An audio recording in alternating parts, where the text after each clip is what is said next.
నమస్కారం.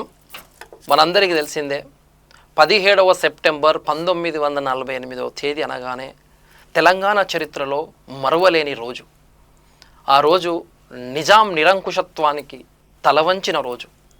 ఆ రోజు రజాకార్ల ఆగడాలకు ముగింపు పలికిన రోజు.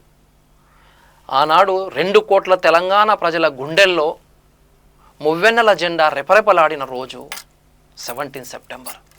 తెలంగాణ స్వేచ్ఛ కోసం రక్తంతో రాసుకున్న ఒక చరిత్ర 17 సెప్టెంబర్.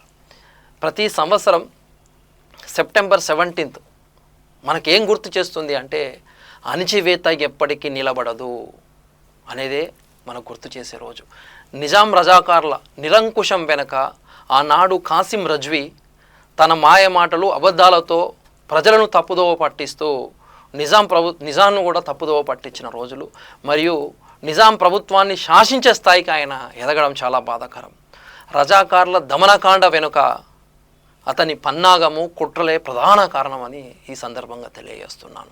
1947 ఆగస్టు 15 దేశం మొత్తం స్వాతంత్రం వచ్చిన రోజు. కానీ తెలంగాణ మాత్రం ఇంకా నిజాం బంధంలోనే ఉండడం చాలా బాధాకరం. నిజాం తన రాజ్యం విడిచిపెట్టకుండా స్వతంత్ర దేశంగా ఉండాలని అనేక ప్రణాళికలు అనేక కుట్రలు చేస్తూనే ఉన్న రోజులు ఆ రోజులు. రజాకార్లు ప్రజలపై దాడులు చేసి భయభ్రాంతులకు గురి చేసి బెదిరించిన రోజులు అవి. మరోవైపు రైతు కూలీల పోరాటాలు సాయుధ పోరాటాలు సాగుతూనే ఉన్నాయి.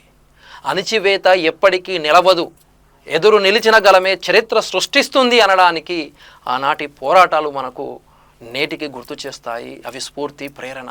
రజాకార్ల హింస, ఆయుధాలు లేని వారిపై దాడులు, గ్రామాలపై దోపుడు, స్త్రీలపై దారుణాలు, పిల్లల కళ్ళ ముందే జరిగిన ఎన్నో అన్యాయాలు చెప్పుకుంటూ పోతే కోకొల్లలు. మనందరికీ తెలిసిందే కొల్లూరు, భువనగిరి, నిజామాబాదు రక్తంతో నిండిన గాథలు, చరిత్రలు, కథలు.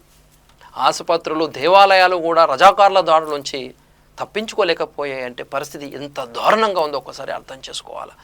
కానీ నిజాం ప్రధాని పై ఆ రోజు ముట్టడి జరిగింది అంటే ప్రజలందరిది ఏ స్థాయిలో ప్రజల ఆగ్రహం ఉందో అది చరిత్రలో లిఖించబడే రోజని తెలియజేస్తున్నాను. ప్రజల కన్నీరుకు చివరికి నిప్పు గండమైంది, అది చరిత్రగా మారిన రోజు అది. రైతు కూలీల పోరాటం, చేతిలో కర్ర గుండెలలో అగ్నిజ్వాలలతో పోరాటం, పేదలు, బడుగు బలహీన వర్గాలు, అణగారిన వర్గాలు ఆవేదననే ఒక ఉద్యమంగా మారిన రోజులు అవి. స్వాతంత్రం వచ్చిన తర్వాత కూడా తెలంగాణలో పరిస్థితి మారకపోవడం చాలా బాధాకరం. భూస్వామ్య వ్యవస్థ అలాగే ఉంది. దున్నేవాడికి భూమి కరువైన రోజులు అవి. పేద రైతులు బంజారు భూముల్లో సాగు చేయాలని ప్రయత్నించగా భూస్వాములు తీవ్రంగా అడ్డుకున్న రోజులవి.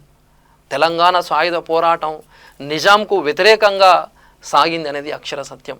ఈ పోరాటంలో 4500 మంది తెలంగాణ ప్రజలు ప్రాణాలు కోల్పోయారంటే ఎంత బాధాకరమో ఒకసారి ఆలోచన. 1948 సెప్టెంబర్ 13న భారత సైన్యం ఆపరేషన్ పోలో ప్రారంభించిన విషయం అందరికీ తెలిసిందే. ఇది 5 రోజులు రక్తపూట చరిత్ర. అది సెప్టెంబర్ 10న నిజాం లొంగిపోవడం అనేది నిజంగా ఆ రోజు శుభసూచకం. అది హైదరాబాద్ సంస్థానం భారత్లో విలీనమైందంటూ ఆ 5 రోజుల పోరాటం 5 దశాబ్దాల బంధాల నుంచి విడిపోయినట్లుగా మనకు ఆ ఫీల్ వచ్చిందంటే అర్థం చేసుకోండి. ఇది విముక్తి కాదు, ఇది ఆత్మగౌరవం, తెలంగాణ ఆత్మగౌరవం. ఆనాడు డెక్కన్ రేడియోలో నిజాం ఓటమి అంగీకరించడం తెలంగాణలో ఎంతో పండుగ వాతావరణం. మీర్ ఉస్మాన్ అలీ ఖాన్ స్వయంగా భారత సైన్యాన్ని స్వాగతించాడు. హైదరాబాద్ వీధుల్లో త్రివర్ణ పతాకం ఎగిరేసిన క్షణం ప్రజల గుండెల్లో చిరస్థాయిగా నిలిచిపోయే రోజు ఆ రోజు. ఇది పేదల పోరాటం, ఇది రైతుల ఆత్మగౌరవం, తెలంగాణ ఆత్మగౌరవం.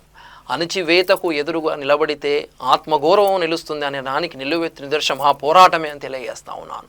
ఈ చరిత్రను మనకెప్పుడుకు నెమరు వేసుకుంటూనే ఉంటుంది. దాన్ని మనం ఆదర్శంగా తీసుకోవాలి, స్ఫూర్తిగా తీసుకోవాలి.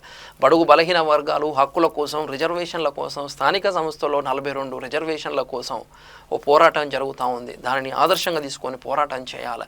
ఐక్యంగా నిలబడితేనే విజయం మనకు వస్తుందని చరిత్ర మొత్తం చెబుతూనే ఉంది.